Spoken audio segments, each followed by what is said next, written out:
si son criminales o no. Esto es general. ¿Qué sentido tiene esto? ¿Qué costos tiene esto? ¿Qué peligros tiene esto?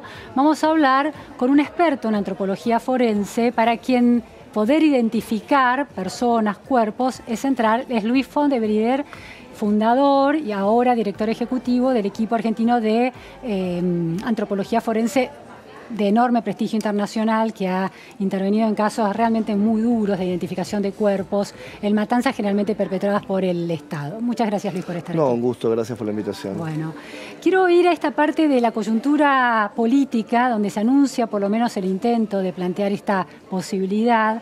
¿Cómo alguien experto en usar datos genéticos para detectar, para determinar la identidad de cuerpos, ve un proyecto de esta naturaleza?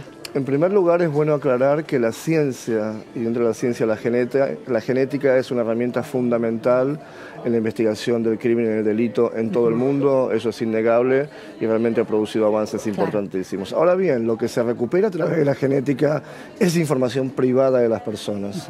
Entonces, la creación de bancos de datos genéticos en todo el mundo tiene un componente científico, un componente legal y un componente ético.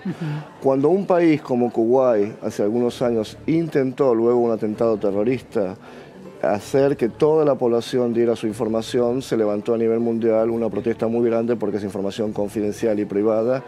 Y más allá de las buenas intenciones que puede tener un gobierno en el momento, uno no sabe qué puede pasar con ese tipo de información. Claro. Por eso está muy cuestionado en el mundo crear este tipo de bancos de datos genéticos que abarquen toda la población, incluso con poblaciones específicas de gente que cometió delitos. Claro, los violadores, por ejemplo. Por ejemplo, sí. Un banco tiene que estar regulado por un comité multidisciplinario con componentes de la sociedad y del Estado, que más allá de las actuaciones científicas, regulen los aspectos éticos, legales, científicos, religiosos que tiene este tipo de información. Claro. Eso es lo que se considera una buena práctica a nivel internacional. Y Argentina, junto con mi equipo, la Cruz Roja Internacional, Abuelas de Plaza de Mayo, bajo la coordinación de la Cancillería Argentina, hace 6 años creamos un manual sobre cómo debe funcionar un banco de datos genéticos en esos aspectos. La experiencia está. ¿Cuáles son los riesgos por parte de la población, es decir, los riesgos que corre la población cuando esa información genética está en manos del Estado? ¿Qué podría suceder con esa información? Se podría utilizar la información para ver origen de las personas, orígenes étnicos de las personas, para discriminar. Por otra parte, la genética no es infalible, tiene errores, tiene limitaciones, hay errores humanos en la manipulación de la información. Uno cree que es de precisión matemática, tener el ADN determina taxativamente que la identidad de un cuerpo, eso no necesariamente el ADN así. Lo que brinda es una probabilidad que debe ser contrastada con otra información. Por ejemplo, hoy se está demostrado que en algunos casos, si uno le da la mano a una persona durante un momento muy largo, y esa persona toca un objeto, mi ADN puede ir a ese objeto. No pasa siempre, pasa en circunstancias excepcionales, pero no es como CSI, no funciona como la televisión. Claro, exactamente. Hay limitaciones, más allá de su poder enorme de identificación, de discriminación, debe ser manejado de forma multidisciplinaria y con mucho cuidado. ¿Qué margen de error tiene el ADN, la determinación de la identidad? En general se establecen probabilidades y la probabilidad es muy alta, es 99,99, eso es muy alto. Pero también cuando se trabaja con grandes poblaciones, existe lo que se llama falsos positivos, que de un match entre dos personas que se dio por una varianza genética.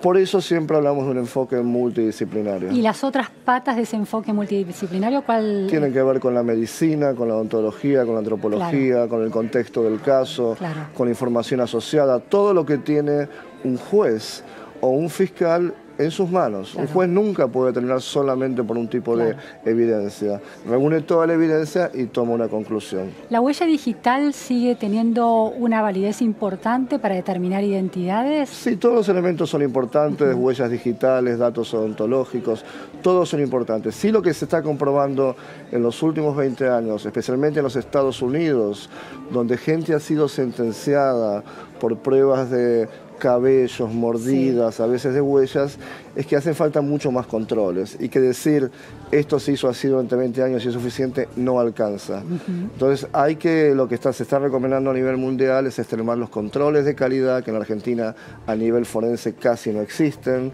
¿Cómo es? ¿De qué se trata? ¿Un control de calidad en la obtención de una prueba? Eso quiere decir que el especialista forense, el perito y los laboratorios pasan por procesos donde, por ejemplo, hay que certificar esos procesos, hay que acreditarlos. Si yo emito un informe pericial, antes de ir a un juez, otro perito lo controla para que esa calidad, auditorías internas y externas. Y así se trabaja en ciencias forenses en el mundo, en los países desarrollados. Y en Argentina, lamentablemente, estamos muy lejos de eso, salvo algunas excepciones individuales. ¿Cuáles son excepciones individuales? ¿Te referís a departamentos judiciales en particular o a personas? A personas que son conscientes. Algunas provincias están intentando estas buenas prácticas. ¿Por ejemplo? Hay algunas cosas muy buenas en Córdoba, en Mendoza.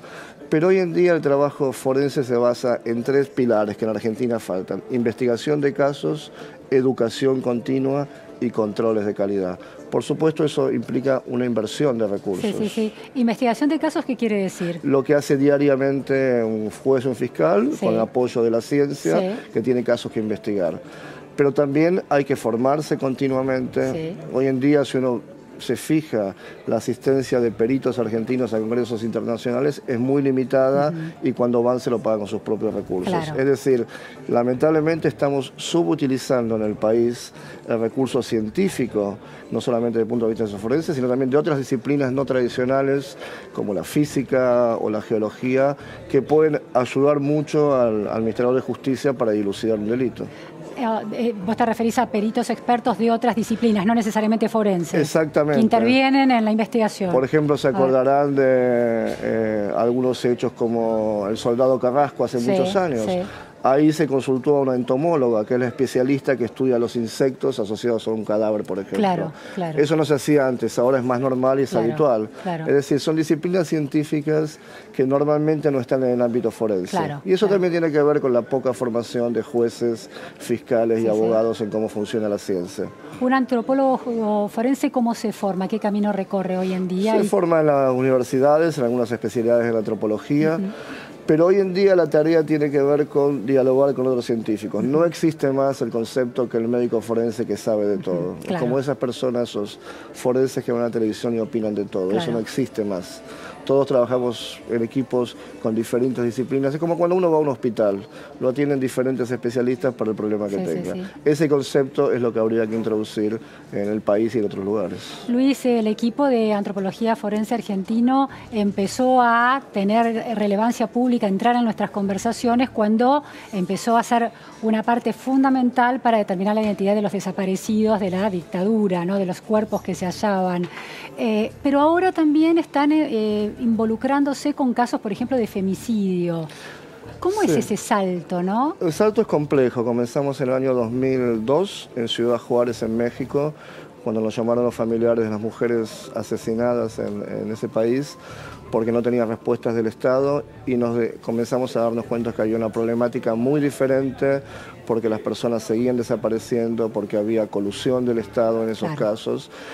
Y poco a poco nos fuimos dando cuenta que en nuestro mismo país había una realidad oculta, que gracias a algunos familiares con mucho coraje y mucha fuerza son los que han empujado a las instituciones, porque las instituciones solas no se mueven, han sido familiares que han salido como los familiares de las personas desaparecidas durante la dictadura. Lo mismo lo han tenido que hacer muchas madres, esposas, salir. Entonces nos estamos dando cuenta que hay una realidad terrible en cuanto a feminicidio, y también se investiga mal. Por ejemplo, sea feminicidio, sea una persona desaparecida en democracia. Si un cuerpo aparece en Neuquén y una persona desaparece en Tucumán, hoy en día no hay una base central para cruzar la información en Argentina. Es decir, los datos que están en un lado no se cruzan con los otros en una base de datos únicos donde pueda compararse toda la información. ¿Eso en qué resulta? Cuerpos sin identificación. Nosotros trabajamos en el caso de Luciano Arruga. Estuvo 5 años enterrado en un cementerio cuando se podía haber dilucidado de otra manera. Y eso sigue pasando casi todos los días, a pesar de que hay esfuerzos del Ministerio de Seguridad y de Justicia de modificar esto. todavía falta una decisión política concreta que diga vamos a trabajar todos de la misma manera. Luis, antes de avanzar con un ADN para toda la población, pareciera que es prioritario mejorar estas fallas o estos agujeros, estos vacíos que vos estás describiendo. Es como ¿no? empezar a construir una casa por el techo. Claro. Hoy en día las 24 provincias del país se manejan en forma diferente en cómo se hace una autopsia, qué datos se recuperan. Muchas veces el registro genético que se toma termina en un expediente judicial. Claro. Hay cosas muy simples para hacer que no tienen que ver con dinero. Claro. Tienen que ver con decisión política. Coordinación, trabajo en equipo. Para hacer un equipo, sin sí. celos, sin querer poner el sello Sí, de la institución y decir, bueno, sentémonos, trabajemos todos de la misma manera, capacitémonos y avancemos para dar algo muy sencillo, respuestas a los familiares y asistencia a la justicia con el aporte de la ciencia.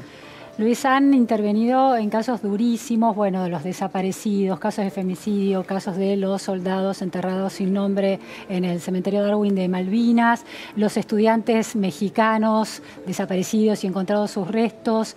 ¿Cómo una persona común, aunque especialista, vive esa realidad con cuerpos sin nombre, familias que los buscan? ¿Qué es peor, el momento de encontrar el cuerpo o de comunicarle la verdad a esa familia? ¿Cómo se vive eso? En los momentos son muy duros, pero el trabajo con los familiares es lo que hace que esto siga avanzando. Nosotros desde el principio, hace 35 años, cuando nos formamos y comenzamos a trabajar, muy intuitivamente, sin saberlo, sin elaborar, nos dimos cuenta que esto se hacía con la gente. Entonces tratamos de cambiar el modelo de ciencia forense donde el familiar se entera después de muchos años lo que pasó. Claro. Lo hacemos con cada familiar en todas las partes del mundo, se va trabajando con ellos, se va acompañando el proceso, se le explica cómo se identifica un cuerpo. En general no se le explica nada al familiar. ¿Cómo se identifica un cuerpo? Cómo se llama un cuerpo a través de la comparación de la información de cómo era esa persona en vida, ajá, con los datos que sacamos del cuerpo, que tiene que ver con la genética, la ontología, huellas dactilares. El familiar tiene derecho a saber cómo se hizo eso. Nos ha tocado trabajar en lugares donde le entregan un cuerpo a cajón cerrado sin explicarle nada. ¿Y eso qué crea? Desconfianza en el claro. Estado, incertidumbre, más angustia. Entonces, el modelo de ciencia que aplicamos tiene que ver con trabajar con la gente en forma muy horizontal y muy claramente sobre lo que se puede hacer y lo que no se puede hacer, porque la ciencia tiene limitaciones también. Porque aparte esas personas son fuente de información también para completar este mapa que vos decías multidisciplinario, ¿no? Por supuesto, los familiares son los que normalmente empiezan las búsquedas en muchas circunstancias. Nos ha tocado trabajar en lugares donde ante la negligencia del Estado los familiares tuvieron que formarse ellos como forenses. Está pasando en México en estos momentos. Entonces, la relación con los familiares es crítica para la credibilidad de los resultados. Claro, claro. Luis, el año pasado en diciembre se planteó un problema con el Estado, con el Ministerio de Justicia, porque no estaban recibiendo las partidas a las que están comprometidos desde 2005, entiendo, sí, 2005. ¿No? El año pasado eran 20 millones. 21 millones de pesos. 21 millones de pesos. ¿Cómo terminó esa historia?